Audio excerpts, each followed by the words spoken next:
Tidak bisa tidak di zaman Joko Widodo, Polri itu sudah menjadi alat Joko Widodo. Bukan cuma alat pemerintah, bukan cuma alat negara, alat Joko Widodo. Dimulai dengan sogokan-sogokan. Secara institusi dia berikan anggaran yang sangat dahsyat buat Polri. Itu sogokan, Pak, menurut saya. Bagaimana nggak masuk akal sebuah institusi sendiri bisa mengalahkan institusi TNI yang 3 matra. Ditambah Mabes TNI. Dia baru menjadi kalah ketika digabung dengan Kemenhan. Bagaimana seorang Jokowi menjadikan mantan Kapolres di Solo, menjadi mantan ajudannya tiba-tiba jadi Kapolri, melewati segitu banyak orang. Kan punya kepentingan. Dan pada pemilu 2024 kemarin tidak bisa tidak, bukan kata saya, kata majalah Tempo, bagaimana polisi bekerja untuk kepentingan Jokowi. Orang mengatakan Prabowo itu utang budi kepada Polri, pada Sigit Listio Sigit. Iya, itu betul, tapi tidak sepenuhnya betul.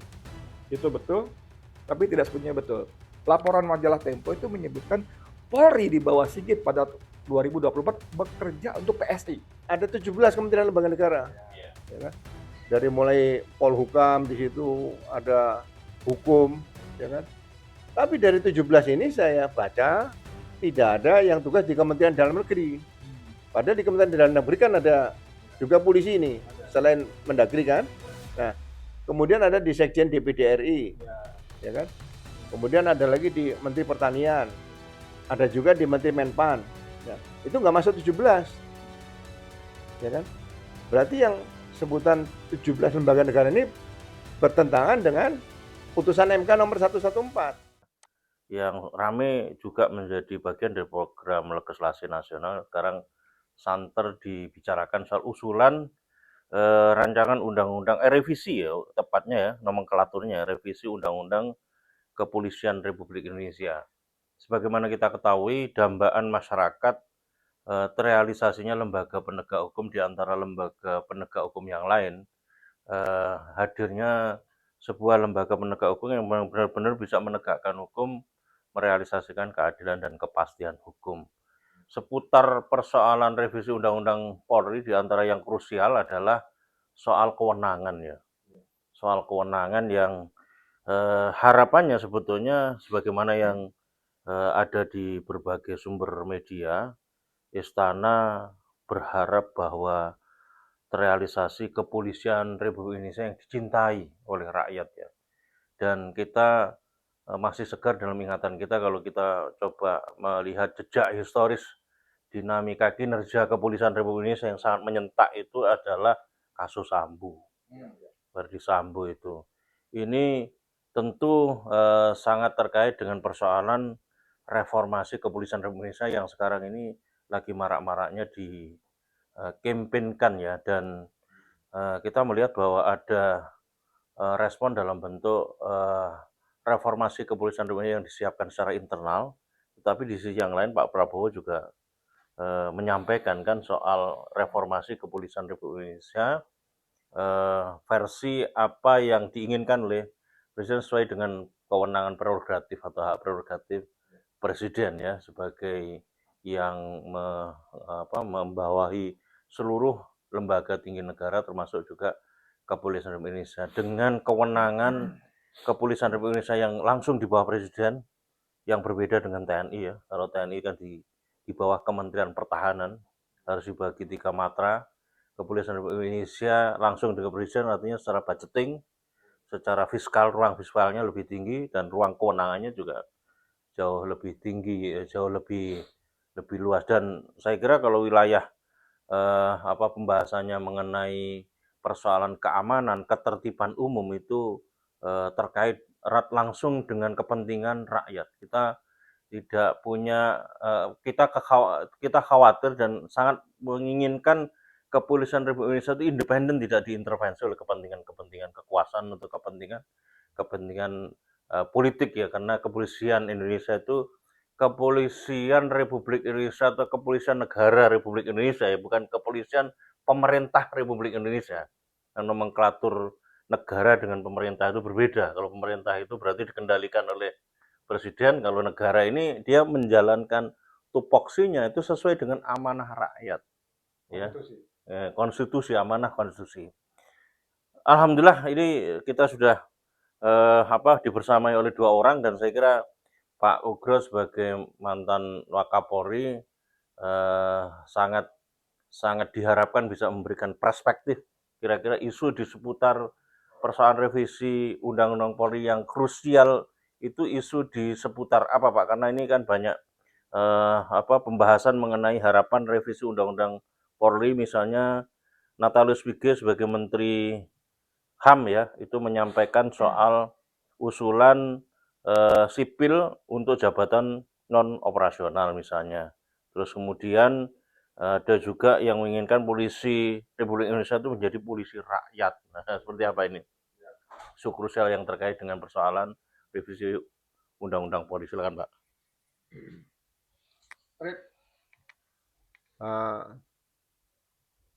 Sebutannya sebetulnya perubahan kedua Undang-Undang Kepolisian nomor 2 tahun 2002.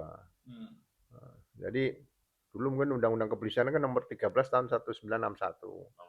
Terus dirubah menjadi Undang-Undang Kepolisian nomor 2 tahun 2002. Nah, ini perubahan keduanya menjadi perubahan kedua Undang-Undang Kepolisian nomor 2 tahun 2002. Nah, yang pertama di sini begini. Perubahan itu kan pasti ingin menuju ke yang lebih bagus, lebih baik. Ya, harus. Ya kan? Ya kalau mau ideal lebih sempurna lah. Ya. Jadi saya melihat di sini jangan sampai perubahan Undang-Undang Kepolisian ini menjadi bumerang atau menjadikan kepolisian nanti lebih tidak bagus. Ya kan? Jadi apa yang terjadi sejak Undang-Undang nomor 2 tahun 2002 tadi diundangkan, nah beberapa temuan yang terjadi di masyarakat ini kan harus menjadi temuan yang baik untuk bisa mengadakan revisi undang-undang tersebut. Sebagai contoh begini, pertama fungsi pengawasan. Ya, pengawasan di situ disebut ada pengawasan penyidikan, kemudian di situ ada inspektorat, kemudian ada etika profesi. Ya kan? Nah, sekarang yang dirasakan masyarakat itu fungsi pengawasan ini belum terlalu efektif. Ya kan? Saya dulu mantan kepala divisi Propam tahun 2008. Mabes Polri, ya. Jadi saya melihat fungsi Propam ini harus diberdayakan maksimal. Jadi dulu pernah ada reorganisasi tahun 2009 misalnya, awal itu. Waktu zaman Kapolri masih Pak Bambang Indarso ya. Jadi Propam ini kan sebetulnya melebur dulu fungsi pengawasan yang dilakukan terhadap anggota Polri ini kan ada 3 dari beberapa lintas katakan lintas fungsi atau instansi di kepolisian. Jadi kalau dulu ada dugaan pelanggaran yang dilakukan anggota itu harus menghadap ke Inspektorat, sekarang Irwasum. Ya kan? Yang kedua ke Propus. Ya. Yang ketiga ke Intel, ada Pamsan di situ. 3 nih. Wah, yang keliling 3 tempat. Nah, kemudian di Undang-Undang nomor 2 tahun 2002 ini dijadikan satu menjadi Propam. Nah, Propam 3 fungsi itu ya. Propam, tapi sekarang ada juga Wasidik. Ya, Wasidik. Nah, ternyata Wasidik ini kalau kita lihat kalau menganalogikan Kabar Eskrim sama dengan Jaksa Agung kan harusnya kan Kapolri nih. Levelnya nih. Kalau dikonversi lah ya kan. Nah, di situ ada Jampidum, Jampitsus, ada Jamwas. Nah, Jamwas ini bukan berarti Wasidik, jangan disamakan. Gitu loh. Jadi fungsi pengawasan kan di luar Jampidum sama Jampitsus. Ya, kalau kita lihat di Polda itu ada Dirkrimum, situ ada Wasidiknya. Dirkrimum ada Wasidiknya. Padahal yang diatur itu dalam KUHP kan gelar perkara, jadi harusnya ya di bawah Direktorat Reserse Kriminal Umum atau khusus atau narkotika atau cyber dan sebagainya itu harusnya unit gelar perkara, pengawas perkara, jangan pengawas, gelar perkara. Karena fungsi pas ini harus masuk Propam semua dan inspektorat. Kalau inspektorat adalah pengawasan terhadap anggaran, kemudian atau RKAP misalnya gitu ya, kemudian juga program-program sebagainya. Tapi kalau Propam ini benar-benar yang membawa polisi ke depan tuh harus apa ya, sebagai polisi yang profesional, yang bersih seperti itu. Nah, di rancangan undang-undang ini, perubahan kedua ini ditulis ada 3 fungsi tadi. Bagi saya sebenarnya cukup 2 fungsi pengawasan. Satu Propam, yang kedua Irwasum tadi. Nah, pengawasan Propam, ya kita lihat perkembangan ke depan. Banyak anggota yang disidangkan melanggar kode etik. Kasus terjadinya yang menimpa anggota di Propam waktu itu kan ada si siapa? Hendra Kurniawan dan sebagainya dan kawan-kawan ya. Disidangkan kode etik diputus PTDH. Terus banding. Sebenarnya kode etik itu tidak perlu banding. Kode etik itu juga memutuskan yang terberat adalah seseorang dianggap tidak layak. Nah, untuk menentukan tidak layak atau masih layak ini, itu sebenarnya dibentuk lagi. Ada Dewan Kehormatan Polri atau Dewan Kehormatan Perwira Polri. Nah, Dewan Kehormatan Polri ini yang memutuskan seseorang itu layak atau tidak layak. Kalau nanti oleh Dewan Kehormatan dinyatakan layak, dia kembali lagi masih sebagai anggota Polri. Kalau dinyatakan tidak layak, berarti dia PTDH, pemberian tidak dengan hormat. Nah, siapa anggota Dewan Kehormatan Polri tadi? Ya kan, di tingkat pusat itu, 1 Kadipropam, 2 mungkin Irwasum lah situ, 3 Kompolnas, ada situ perwakilan. Ini harus ganjil nih, cuma 9 boleh, 11 boleh. Kemudian dari pakar-pakar lah, akademisi boleh, psikolog gitu boleh, ya kan? Tapi ini ad hoc mas. Ad hoc. Ya, jadi jangan terstruktur si Polri nih, ad hoc nih, udah gitu kan? Nah, dia mutus di situ. Nah, kemudian bagaimana kalau seorang bawahan, seorang anggota ingin melaporkan atasannya? Kalau sekarang ini lapor ke Propam, ya kan? Nanti dibocorkan ke atasnya, ini bawahan ini kena nih. Ini banyak kejadian. Saya juga nangani. Jadi anak buah misalnya ingin melaporkan pimpinannya korupsi misalnya gitu. Ya, dia melapor kepada siapa nih? Ini belum ada mekanisme yang bagus menjaga kerahasiaan. Katakan dia whistleblower atau gimana ya kan? Belum ada. Nah, makanya saya berharap di perubahan kedua ini peran Kompolnas harus ditingkatkan. Saya lihat peran Kompolnas diberikan beban tugas cukup banyak. Nah, Kompolnas itu sebagai pengawas eksternal yang paling dekat dengan kita diberikan salah satu tugas itu menerima komplain dari anggota Polri. Gitu loh. Nah, Kompolnas ini menerima komplain yang melaporkan anggota Polri tadi dirahasiakan namanya, jangan sampai bocor. Kalau sampai bocor berarti Kompolnas yang bocorkan. Gitu loh. Nah, setelah Kompolnas menerima informasi yang digali dari pelapornya anggota Polri tadi, kemudian Kompolnas bisa berkoordinasi dengan Propam. Gitu loh. Tapi tidak menyebutkan sumber laporan, peristiwanya.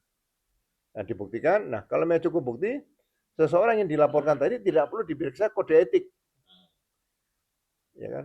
Cukup langsung dihadirkan di sidang Dewan Kehormatan Polri tadi, kemudian dia mempertanggungjawabkan semua pertanyaan-pertanyaan itu berdasarkan tuntutan yang dilakukan oleh Propam. Gitu loh. Jadi yang menuntut nanti Propam, bukan Kompolnas, tapi Kompolnas yang menjaga kerahasiaan tadi. Kan? Nah, kenapa ini harus terlaksana seperti itu? Sehingga mekanisme kadang-kadang kalau anggota berbeda pendapat dan sebagainya tidak disalahkan. Seperti contoh misalnya saya dulu. Kalau saya tidak sependapat dengan pimpinan saya, ya kan? Sebenarnya saya ini diperiksa oleh Dewan Kehormatan. Saya ini benar atau enggak? Tapi kan belum ada Dewan Kehormatan. Tapi jangan diperiksa Propam. Nanti dicari-cari kesalahannya. Ya kan? Tidak melaksanakan pengawasan secara sadar dan bertanggung jawab pada Wakapolda. Mana ada Kapolda melaksanakan pengawasan secara sadar dan bertanggung jawab pada Wakapolda, nggak ada aturannya. Tapi dicari-cari, ya kan seperti itu. Nah ini kan nggak bagus nih. Nah makanya Propam kenapa saya usulkan supaya jadi bintang 3 dan dia pengawas, baik pengawas umum, ya kan, dan pengawasan dalam bidang profesi di penyidikan. Pengawas umum itu di luar penyidikan karena penyidikannya membutuhkan kekhususan gitu loh. Nah, pengawas umum ini sebenarnya kalau kita ingat polisi tahun 60-an, 68, 67, itu dulu belum ada propos. namanya P2U, Apa itu? Polisi Pengawas Umum. Oh. Dulu helmnya putih sama kayak propos nih, ditulisi P2U. Oh itu polisi kalau lihat P2U udah takut karena polisi pengawas umum. Ya kan? Makanya saya katakan, nah Propam tadi yang pengawasan penyidikan dimasuk bagian dari kepropaman. Nah, kemudian bagaimana propam ke depan nanti diatur dengan peraturan pemerintah atau peraturan kepolisian atau peraturan Kapolri, ya kan? Propam ini jabat bintang 3. Anggota Propam Mabes Polri itu paling rendah pangkatnya AKBP yang sudah Sespim, sudah pernah Kapolres. Dan dia bisa naik pangkat di situ jabatan fungsional sebagai penuntut kalau ada dugaan pelanggaran etika pimpinan dan sebagainya di situ. Jadi anggota yang bertugas di Propam dari AKBP tadi bisa mencapai pangkat bintang 2 di Propam. Jangan cepat-cepat pindah karena nanti ada benturan pada saat tugas di daerah ketemu Kapolda yang pernah dia periksa nanti. Nah, itu masalah. Tapi kalau di Propam dia bertugas sampai bintang 2 dengan jabatan fungsional, setelah bintang 2 ya jabatan fungsional ya, dia bisa menjadi Kapolda tadi. Sehingga Kapolda itu rata-rata sebagian besar adalah ex Propam. Nah, itu akan menjadi fungsi yang sangat ideal di kepolisian. Jadi sekali lagi fungsi pengawasan kalau saya lihat di perubahan undang-undang kepolisian ini disebut ada 3. Yang pertama adalah pengawasan penyidikan, kedua masalah inspektorat atau irwasum, yang ketiga adalah etika profesi Propam. Jadi cukup 2 saja, irwasum dan Propam. Itu yang pertama. Yang kedua berkaitan dengan masalah usia nih. Ini yang menarik usia nih, banyak ditanyakan. Ya kan? Saya setelah mempelajari perubahan kedua ini, rancangan ini, perubahan undang-undang kepolisian ini, kenapa sih itu disebutkan dalam usia tadi ada kelompok Tamtama Bintara. Loh, sebutan Tamtama Bintara ini apakah itu sama dengan TNI ini? TNI, ya. Ya kan? Jadi kelompok kepangkatan loh. Di Polri ini kan harusnya ada Bayangkara, kemudian di atasnya brigadir, kemudian perwira. Ya kan? Perwira ini bisa perwira pertama, menengah, dan perwira tinggi. Ya itu saja. Ada 5 kelompok. Jangan dikelompokkan gini di perubahan undang-undang ini. Rancangan perubahan undang-undang ini. Tamtama, Bintara, perwira sampai dengan kombes. Ya kan? Kemudian ada bintang 1, bintang 2, bintang 3, bintang 4. Jenjangnya seperti TNI, Bang. Ya, sama nggak ada masalah. Cuma pengelompokannya kok perwiranya sampai dengan kombes, dari Ibda sampai kombes nih. Ibda, Ibtu, AKP, AKBP, kombes 5 nih. Nah, patinya dipisah bintang 1, bintang 2, bintang 3, bintang 4. Nah, kenapa yang aneh di situ bagi saya begini. Dari Tamtama Bintara sampai Pati bintang 3, berarti dari Tamtama Bintara, perwira sampai dengan komisaris besar, kemudian Pati bintang 1, bintang 2, bintang 3. Itu usianya 60. Yang mempunyai keahlian sampai 62. Ya kan? Tapi ada klausul yang agak bagi saya menggelitik saya itu bintang 4 sama 60. Tapi bisa mencapai 63 atas kebutuhan presiden, bukan kebutuhan negara loh. Ya kan? Nah, ini ada apa seperti ini? Seharusnya yang usianya bisa melebihi 60 itu adalah jabatan-jabatan fungsional atau ahli. Ya kan? Makanya saya katakan, saya ambil referensi misalnya Hakim Mahkamah Konstitusi. Itu usianya 70. Tapi kan itu fungsional, Hakim Mahkamah Konstitusi kan nggak patroli, nggak menyidik lagi, hanya memeriksa berkas di situ kan. Nah, situ. Nah, kemudian kalau penasihat ahli Kapolri kita lihat masih ada Pak Arianto, Jenderal Arianto, Jenderal Ito Sumardi, kan usianya di atas 70. Ya kan? 75 ya Arianto malah. Iya. Ya, Pak Arianto. 3 semua, 3 sama 2, Pak Arianto bintang 2. Ya. Bekas Kapolda. Ya, seharusnya kalau masih dibutuhkan tenaga di Polri, jangan buru-buru pensiun, tapi jabatan fungsional. Ya kan? Jadi fasilitasnya juga masih menggunakan fasilitas dinas. Ya kan? Seperti Pak Krisnanda, kan orangnya pinter nih. Bisa diperpanjang jabatan fungsional, nggak usah pensiun. Seperti itu. Nah, justru yang sekarang perlu kita berikan perhatian itu adalah piramida segitiga jabatan struktural di Polri itu, tetap Kapolri itu masuk di situ. Bintang 4 itu satu, nggak boleh lagi ada bintang 4 di luar Polri. Di luar Kapolri. Di luar Kapolri ya, ya betul di luar Kapolri. Ya kan kalau pensiunan di luar Kapolri bintang 4 itu ya sayang piramida kepangkatan ini berarti dilanggar. Gitu loh.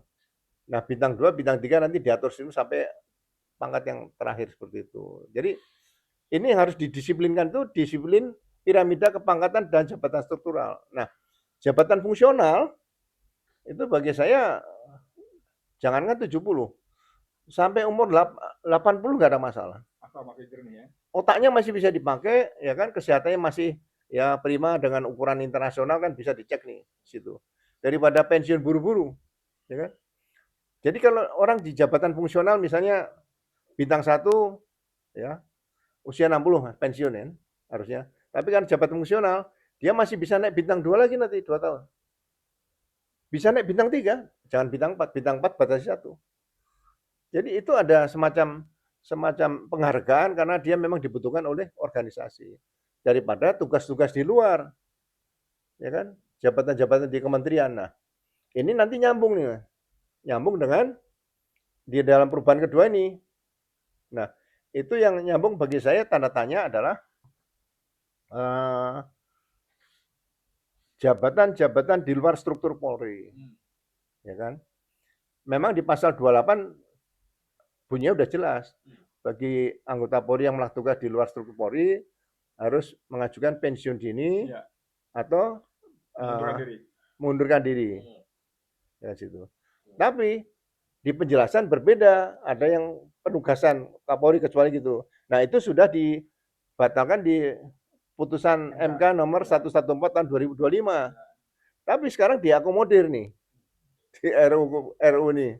Kenapa diakomodir? Jadi pasal 28 1 2 yang ketiga itu bahasanya masih sama. Ya kan? Jadi anggota Polri yang melakukan tugas di luar Polri harus mundurkan diri atau pensiun dini kan gitu.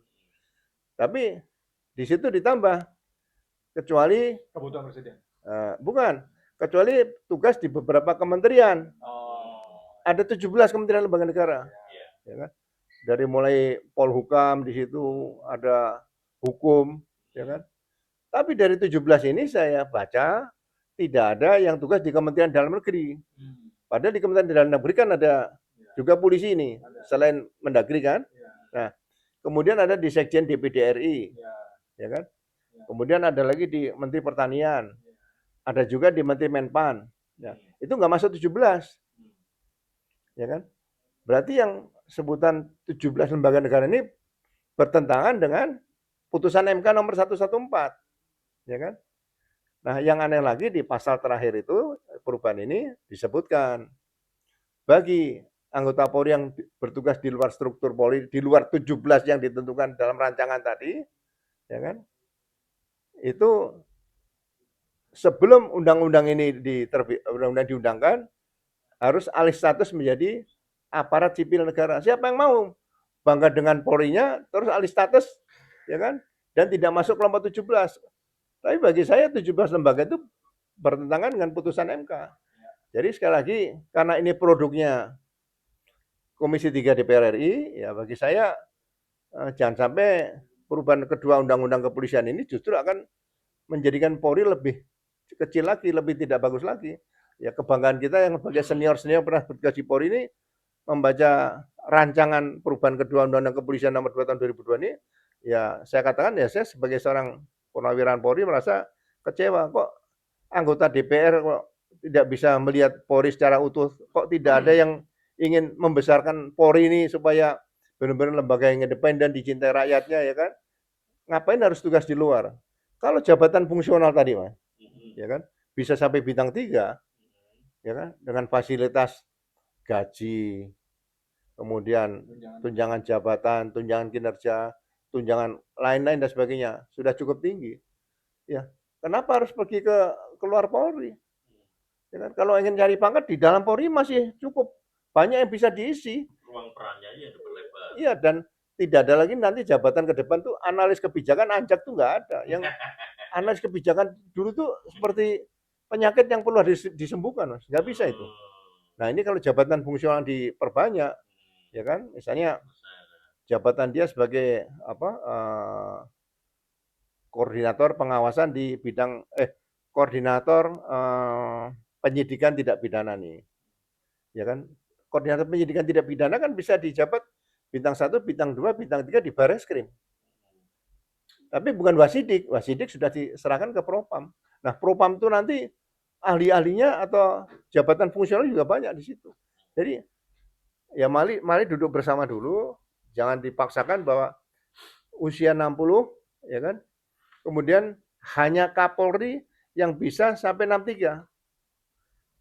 Loh, sesuai kebutuhan presiden. Kenapa nggak ditulis sesuai kebutuhan negara? Itu secara substansi, secara material ada. Ada. Jadi kalau misalnya dalam revisi ada. Nah, jadi kalau memang kita konsekuen, anggota Polri dari mulai Bayangkara 2 sampai pangkat jenderal itu dalam jabatan struktural itu 60.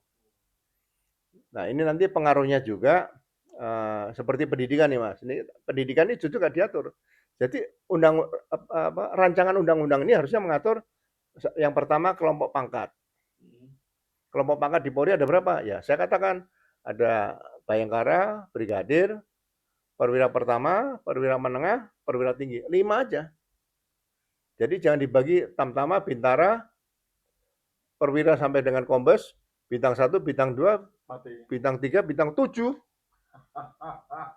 Maksudnya 7, bukan bintang 7. Sampai bintang 4 itu ada 7 kelompok. Gitu loh. Ini yang mungkin perlu diperhatikan. Terus pendidikan, Mas. Justru pendidikan tidak diakomodir di sini. Kenapa? Ya, bagi saya anggota Polri, calon-calon anggota Polri ini kan sudah lulus pendidikan menengah, Mas. Ya kan, SMA. Nah, kalau kita undang-undang Sisdiknas, sebetulnya sekolah polisi negara yang ada di Polda itu sebetulnya bukan siswa, mahasiswa. Gitu loh. Tapi ini masih debat. Jadi biasalah kalau ada perubahan itu pasti ada pro dan kontra ya. Nah, saya mikir, kalau gitu kalau pendidikan brigadir polisi ini kan cukup berat. Disiapkan jadi penyidik pembantu, penyelidik, ya kan? Kemudian jadi apalagi misalnya tugas-tugas yang bidang hukumnya memeriksa misalnya gitu. Atas perintah penyidik kan bisa melakukan. Nah, seharusnya sejak reformasi tadi pendidikan brigadir ini minimal 3 tahun. Sekarang 6 bulan. 7 bulan.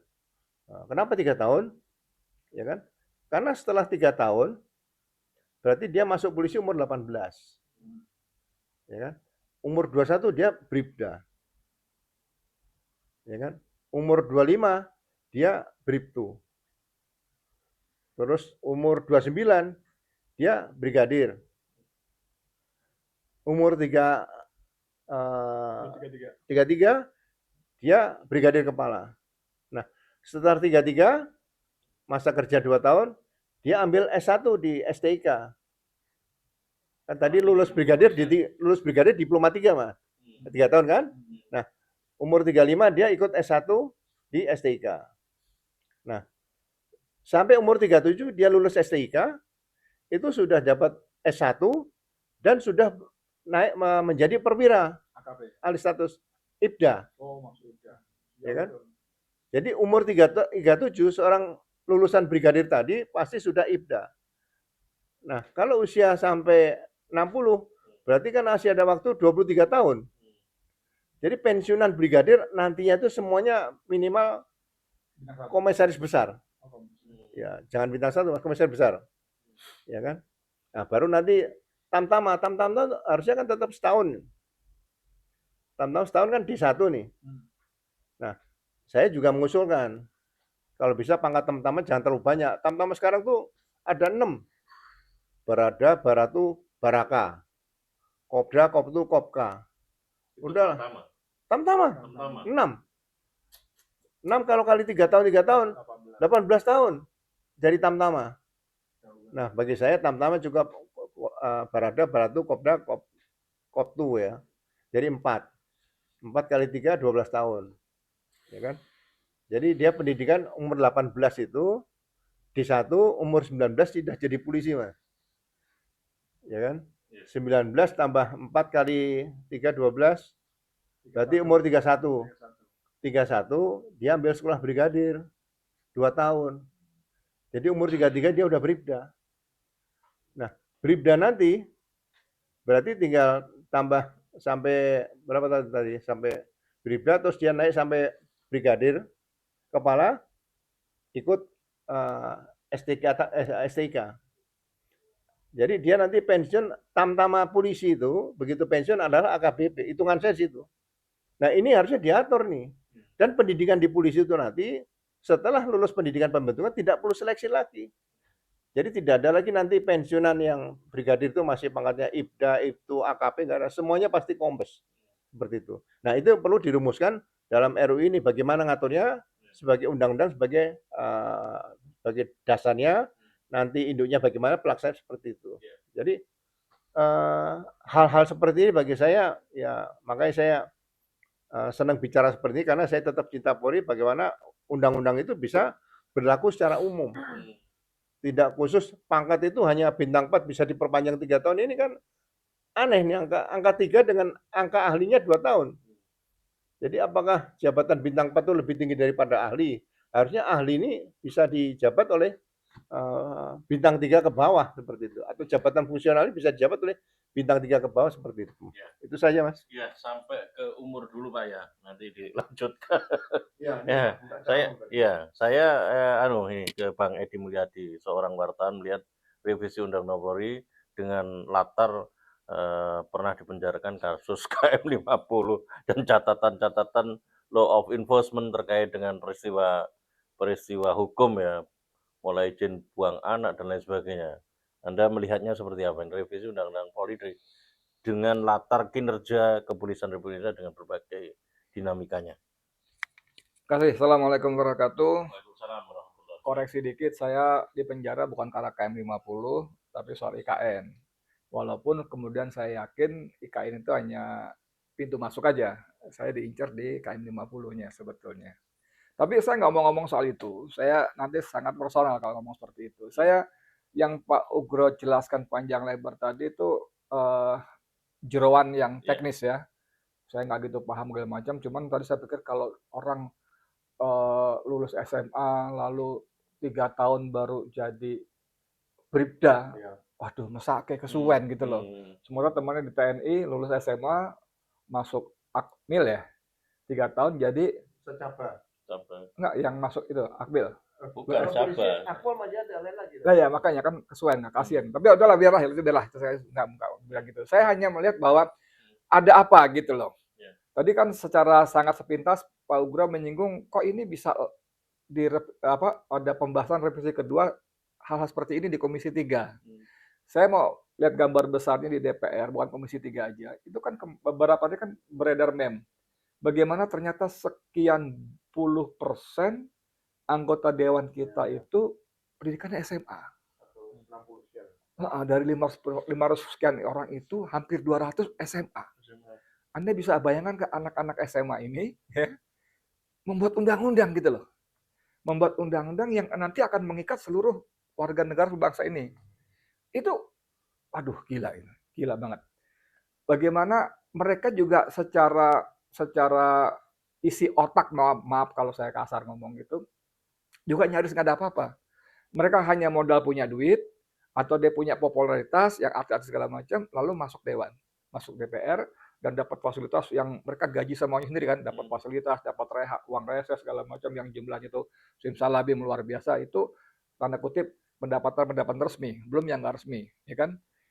Bukan gosip lagi bahwa setiap RUU yang maju ke DPR untuk dibahas itu kan berebut, masuk prolegnas segala macam, walaupun faktanya ada juga tiba-tiba nyelonong. IKN itu sama sekali nggak masuk prolegnas. Dari mulai draft diajukan sampai menjadi undang-undang itu 42 hari. Itu super cepat. Majalah Tempo itu menulis dengan sangat bagus laporan itu. Jadi, nah untuk itu semua selain ada anggaran pembahasan uang rapat, uang ini segala macam itu ada simsalabimnya juga. Itu pasti. Tadi beliau sambil waktu offline disebut, si Anu itu saya yakin dapat sekian untuk urusan ini. Nah, gitu kan. Saya nggak mungkin sebut kan, makanya beliau ngomong gitu tadi kan, waktu kita offline. Si Anu itu dapat sekian, angkanya sampai triliun. Dan saya bilang, beneran, Pak. Nah, itu yang pertama. Yang kedua, kita fokus, memang yang menarik dari sisi teknis tadi adalah soal usia pensiun. Saya tidak bermaksud bersuuzon, bernegatif thinking, tapi semua yang dilakukan oleh orang-orang politik itu pasti punya motif. Dan motifnya adalah kekuasaan. Kekuasaan itu dengan kekuasaan mereka bisa dapat duit banyak, dengan uang lebih banyak bisa dapat berkuasa lebih tinggi, dengan berkuasa lebih tinggi dapat uang lebih banyak lagi. Muter situ aja. Uang, duit, uang, duit, uang, duit. Uang duit apa ya? Uang kuasa, uang kuasa, uang kuasa. Nah, mencermati Polri 10 tahun terakhir atau bahkan kira-kira 15 tahun terakhir itu dengan segala hormat Pak Ugro, Polri itu sudah bermetamorfosis menjadi alat. Tadi Cak Selamat di awal membedakan antara negara dan pemerintah. Dan itu menjadi alat. Tidak bisa tidak di zaman Joko Widodo, Polri itu sudah menjadi alat Joko Widodo. Bukan cuma alat pemerintah, bukan cuma alat negara, alat Joko Widodo. Dimulai dengan sogokan-sogokan. Secara institusi dia berikan anggaran yang sangat dahsyat buat Polri. Itu sogokan, Pak, menurut saya. Bagaimana nggak masuk akal sebuah institusi sendiri bisa mengalahkan institusi TNI yang 3 matra. Ditambah Mabes TNI. Dia baru menjadi kalah ketika digabung dengan Kemenhan. Kalahnya sedikit, selisih sangat sedikit. Itu nggak masuk akal menurut saya. Dari secara institusi. Dan itu adalah sogokan-sogokan. Belum lagi para oknumnya, petinggi juga dapat sogokan-sogokan. Antara lain lewat usia. Sebelum lewat usia, ada orang-orang yang kita sebut menerabas. Ada si X yang sebetulnya belum layak, tiba-tiba melompat 3-4 angkatan di atas. Jadi Kapolri. Ini kan bermasalah. Kalau saya polisi, saya marah betul. Saya marah betul. Gila lu di bawah gue, tiba-tiba nangkring di atas gitu loh. Lu kan sekian tahun di bawah gue gitu, misalnya gitu loh. Tapi kan nggak peduli, karena kepentingan. Bagaimana seorang Jokowi menjadikan mantan Kapolres di Solo, menjadi mantan ajudannya tiba-tiba jadi Kapolri, melewati segitu banyak orang. Kan punya kepentingan. Dan pada pemilu 2024 kemarin tidak bisa tidak, bukan kata saya, kata majalah Tempo, bagaimana polisi bekerja untuk kepentingan Jokowi. Orang mengatakan Prabowo itu utang budi kepada Polri, pada Listio Sigit. Iya, itu betul, tapi tidak sepenuhnya betul. Itu betul, tapi tidak sepenuhnya betul. Laporan majalah Tempo itu menyebutkan Polri di bawah Sigit pada 2024 bekerja untuk PSI. Bekerja untuk PSI. Tempo ya? Iya. Bagaimana dia ada fotonya, ada investigasinya, semua polsek dikerahkan. Minimal untuk pasang baliho. Merata di semua kecamatan. Semua desa yang disebut bahkan parpol selevel Golkar pun yang sudah punya infrastruktur usia panjang nggak akan mampu seperti itu. Pertama kemampuan masang, kedua kemampuan membiayai. Dan itu digunakan mobil-mobil polsek. Seperti laporan majalah Tempo. Jadi, nah kalau saya mengutip kata Kolonel Sirajasa, saya nggak enak ngomongnya sebetulnya. Tapi sepertinya Prabowo mengulangi modus yang dilakukan oleh Jokowi. Ada semacam simbiosis mutualisme antara dia dengan Listio Sigit. Menerapkan usia pensiun sampai segitu panjang, apalagi sesuai kebutuhan presiden, itu kan sangat cek kosong. Cek kosong itu. Terserah dia mau tulis angkanya berapa. Dan itu terjadi ketika DPR mengeloloskan undang-undang kementerian. Tidak dibatasi kementeriannya. Ada kalimat sesuai kebutuhan presiden. Dan akhirnya kita lihat satu kementerian jadi 4. Hukum itu udah berapa? Ada Menteri Hukum, Menteri HAM, Menteri apa lagi, ini Pras, apa segala lagi, ada Menko-nya. Wih, edan itu. Karena tadi sesuai kebutuhan presiden. Presiden kan apa? Karena 1000 teman. 1000 kawan terlalu sedikit, 1 lawan terlalu banyak. Maksudnya bagus, tapi kan semua teman kan minta kompensasi. Ya Pak? Ya. Kan beban. Kayak mau piknik menyediakan bis. Menyediakan bis banyak, menyediakan nasi bungkus lebih banyak, kan gitu kan akhirnya ya udah satu menteri jadi 4 jadi 5. Nah, belajar dari peristiwa itu, ini sulit ditepis. Sulit ditepis. Revisi undang-undang kedua ini adalah syarat dengan kepentingan politis yang sangat sangat disayangkan, kepentingan politis individu. Listio Sigit itu siapa sih nggak bunyi, copot deh, pecat dia. Tukang cilok aja barangkali ngomong seperti itu loh, apalagi kita aktivis. Tapi bukan cuma nggak dicopot, dikasih hadiah bintang Mahaputra lah segala macam, diperpanjang lah segala macam. Ini nggak bisa nggak. Pasti ada kepentingan politis. Nah, di sini persoalannya. Saya nggak tahu kita bisa apa.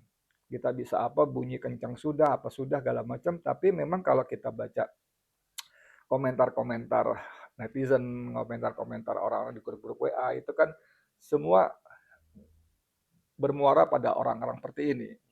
Kasus ijazah Joko Widodo misalnya, itu dia bilang mau akrobat seperti apa, mau hebatnya Refli Harun, Ahmad Qasim segala macam itu, sepanjang Kapolri yang masih Listio Sigit tanpa bermaksud mendahului takdir, itu nyaris nol.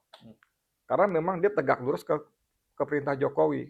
Cuman karena dia sampai sekarang belum bisa full melaksanakan, memang ada sebab-sebab lain yang sulit dia terabas begitu aja. Nah, saya nggak tahu orang-orang seperti Pak Ugro ini kan rajin bunyi, nulis barangkali, tapi bunyi-bunyi podcast ini kan banyak memberikan pencerahan-pencerahan. Yang saya sebetulnya tidak ingin mengatakan useless, tidak, itu bagus pencerahan. Cuman ketika itu harus sampai ke telinga orang-orang yang mengambil keputusan, apa mereka mau mengambil keputusan, loh, gue dengan begini gue bisa lebih enak kok, lebih panjang kekuasaan gue. Tadi kan beliau waktu offline kan dia ngobrol bagaimana saat Kapolda di sebuah daerah, dia berusaha menegakkan aturan, bahkan hanya sekadar bertanya pun dia mendapat teror. Saya sampai bilang, Kapolda loh, diteror loh. Tanda kutip sama anak buahnya gitu kan. Aneh-aneh gitu loh. Nah, apalagi kita gitu loh. Cuman akhirnya gini, saya suka beliau mengatakan, walaupun apapun, bagaimanapun, kita punya Allah. Ya, punya Allah yang kata orang Jawa, boten sare. Boten sare. Ini penting sekali karena tugas kita memang melakukan. Just do it, nanti biar Allah yang tentukan. Gitu, makasih. Ya, Pak Ugro. Tadi kan Pak Ugro sampaikan itu kan pendekatan struktural terkait dengan struktural ya. Kalau saya melihatnya kan struktural karena pendekatannya melalui revisi Undang-Undang Polri. Nah, daftar inventarisir persoalan yang terkait dengan kinerja kepolisian Republik Indonesia sebagian tadi disebut oleh Bang Edi Mulyadi, problem sentral terkait dengan kepemimpinan yang luar biasa ya kalau kita melihat itu, karena itu menjadi pertanyaan dan kegelisahan publik ya. Sekian tahun memimpin itu kan dengan berbagai legacy yang masyarakat saya kira juga sudah melihat semuanya. Seberapa itu bergayung bersambut dengan pembenahan secara kultural, mentalitas kepolisian Republik Indonesia. Itu kan pendekatan strukturalnya kan sudah disampaikan tadi, soal pengawasan, lembaga pengawasan, soal usia, soal peran lebih di internal kepolisian Indonesia supaya bisa mengakomodasi tidak haruslah keluar dari kepolisian Republik Indonesia sehingga tetap bisa solid memenuhi ruang-ruang peran yang ada di internal kepolisian Republik Indonesia. Cuman pertanyaan krusialnya itu soal mentality ini loh Pak. Mental. Kita akan masih melihat soal misalnya bagaimana kes-kes terkait dengan keterlibatan kepolisian Republik Indonesia pada persoalan-persoalan misalnya illegal mining. Kemarin siapa namanya? Seorang Ismail Bolong, bahkan Ferdi Sambo kan nyampaikan kan, Ferdi Sambo itu kan bintang 2 ya. Kalau ada persoalan di kepolisian di bintang 2 itu artinya di atasnya itu punya problem dia. Problem di atasnya ini kan soal mentality yang tidak sederhana, yang menjadi concern salah satunya saya kira soal reformasi yang diimplementasikan melalui revisi Undang-Undang Polri. Dan pertanyaan keduanya juga sinkronisasi antara maksud substansi dari reformasi Polri yang kemarin disampaikan oleh Pak Prabowo dengan reformasi kepolisian secara internal itu di mana kesesuaiannya, sinkronisasinya di mana, Pak? Itu Pak, 2 pertanyaan saya, Pak. Ya sebetulnya yang bagus itu fungsi pengawasan diperkuat. Gitu loh. Jadi saya katakan tadi kan salah satu dalam revisi perubahan kedua tadi undang-undang kepolisian tadi kan fungsi pengawasan itu kan cukup oleh Propam dan Irwasum, ya kan, masalah etika profesi dan inspektorat. Nah, tidak perlu ada pengawasan penyidikan, tapi pengawasan yang dilakukan oleh Bareskrim misalnya atau reserse, pengawasan penyidikan masuk bagian Propam, sehingga jelas itu. Jadi contoh gini, saya kan pernah waktu sebagai kepala lembaga pendidikan Kabarkam kan kita ngadakan studi ke Amerika. Jadi contoh bagian Propam di sana ya, kalau ada peristiwa kontak senjata misalnya penangkapan seorang pelaku kejahatan, itu setelah di situ ada korban, ya aparat kepolisian yang terlibat di situ tidak boleh meninggalkan TKP dulu, kecuali mungkin akan menyelamatkan korban-korban mungkin kena tembak dan sebagainya. Ya. Kemudian Propam langsung turun. Propam secara utuh akan turun, akan meminta senjata-senjata dulu dari masing-masing tadi untuk dilakukan olah TKP langsung bagaimana proses profesionalisme anggota Polri dalam penanganan kasus tersebut. Kalau nanti ternyata Propam menyatakan oke, ini sesuai SOP, senjata dikembalikan. Jadi harus ada mendapat klarifikasi dulu dari Propam seperti itu, ya kan? Makanya kenapa Propam ingin besar ya, Propam itu nanti bisa diisi pangkat-pangkat paling rendah itu AKBP yang sudah pengalaman, pernah sekolah Sespim, dan pernah bertugas menjadi Kapolres. Nah, dia naik pangkat di situ sampai bintang 2. Sehingga nanti di Propam itu banyak jabatan bintang 2, tapi jabatan fungsional. Ya kan? Jangan ngunci di situ, kompes nggak bisa kemana-mana. Naikkan aja jabatan fungsional. Di situ banyak. Ya. Nah, yang berikutnya, seperti contoh misalnya kepangkatan. Itu kan jadi sekarang ini kan jadi ada yang cepat, ada yang lambat, ada yang nggak naik pangkat, ya kan, dan sebagainya. Nah, kepangkatan itu harus diatur. Makanya kalau RUU perubahan kedua ini undang-undang kepolisian menjadi undang-undang lagi nanti baru, ya kan. Nah, itu harus ditindaklanjuti dengan beberapa peraturan pemerintah atau peraturan Kapolri yang menyesuaikan dengan undang-undang baru nanti. Ya, contoh begini. Saya membaca KUHP yang Undang-Undang Nomor 1 Tahun 2023.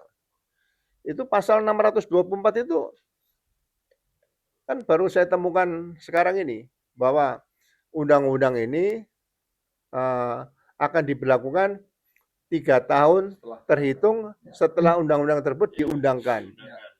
KUHP ya? Iya, itu 624 KUHP. Nah, di Undang-Undang Kepolisian sama. Undang-Undang Kepolisian yang baru, perubahan undang-undang tadi, ya kan akan diberlakukan 2 tahun setelah undang-undang ini terhitung sejak diundangkan tadi. Jadi kalau misalnya undang-undang ini jadi 2026, berarti akan diberlakukan sejak 2028. Kalau 2027 berarti 2029. Kenapa ada masa ini? Karena ini harus diatur nih, Mas. Contoh nih, masa dinas dalam perwira, masa dinas dalam kepangkatan, masa dinas jabatan. Ini kan harus diatur secara rinci lagi, ada perubahan 60. Ya kan? Kalau dulu waktu saya usia kan 58. Ya kan? Itu posisi pangkat brigjen itu rata-rata masih ada 10 tahun atau 9 tahun nih. Ya. Sebelum pensiun. Gitu loh. Jadi ada juga yang misalnya 8 tahun, 7 tahun adalah di situ ya. Tergantung prestasi dan sebagainya, penilaian lah ya. Itu bisa objektif, bisa subjektif. Nah, sama kalau ini nanti usia 60, itu berarti pada saat dia usia 50, ya kan?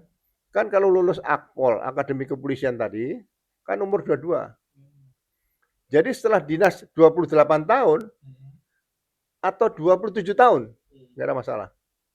baru masuk posisi perwira tinggi. Gitu loh. Jadi menggunakan pangkat perwira tinggi itu jangan sampai terlalu lama, ya kan?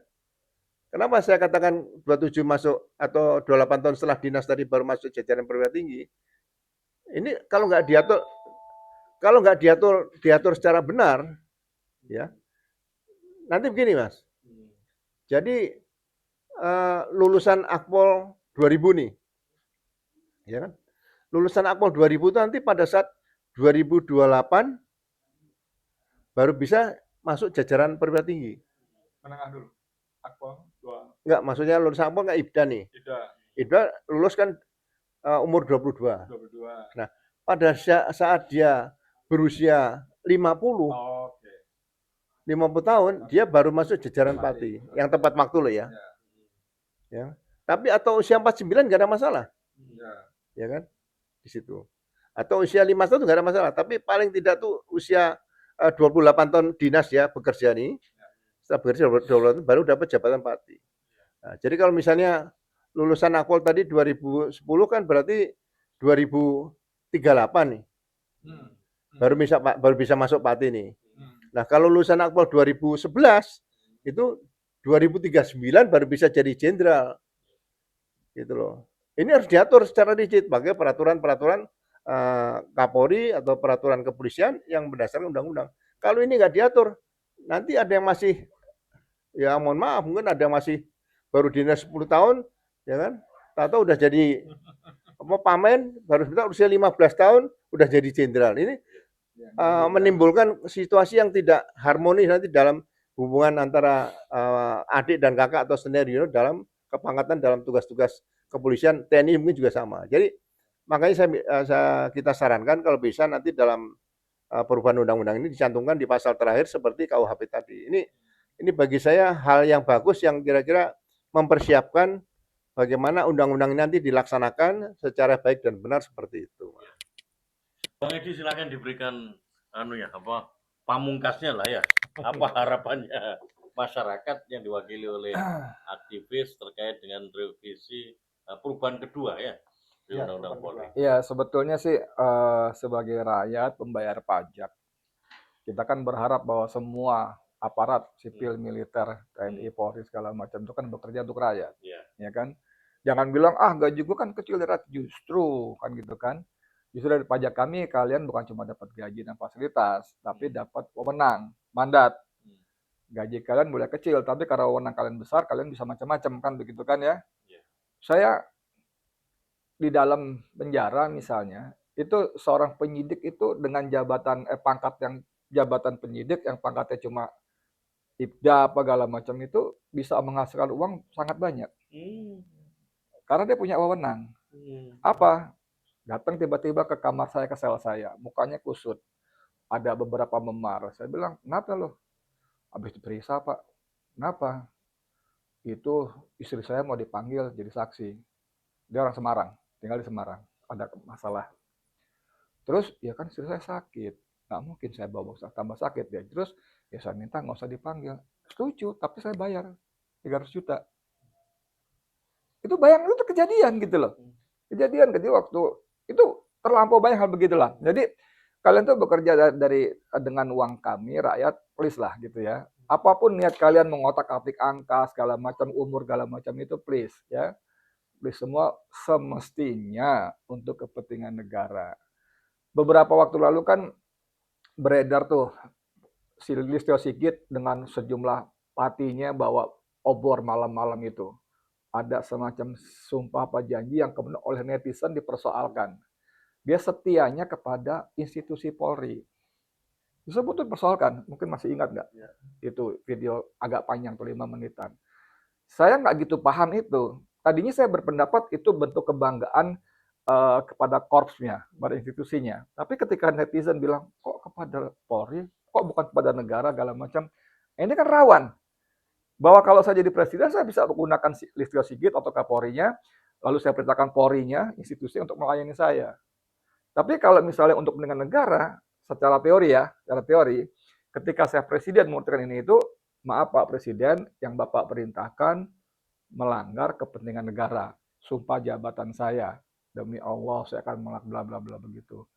Walaupun ini harapan-harapan yang klise segala macam, tapi saya tidak henti-hentinya tetap menyampaikan.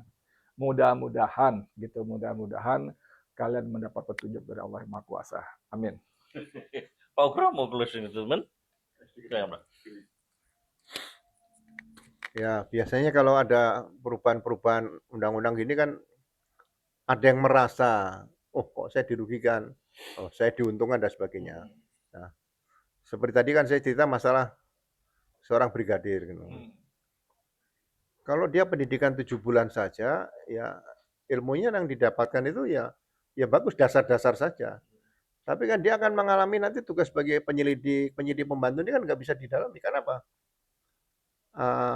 Pengantar ilmu hukum, kemudian buku ke-1 KUHP itu kan didalami secara tuntas di situ, seperti itu.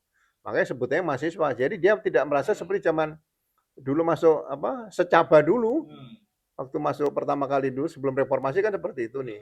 Ya kan? Jadi ya 7 bulan begitu lulus kan darah mudanya itu masih bisa sering terjadi misalnya pemukulan. Kita tidak bisa salahkan karena ya memang dia belum matang benar untuk diisi dengan ilmu-ilmu kepolisian tadi seperti itu.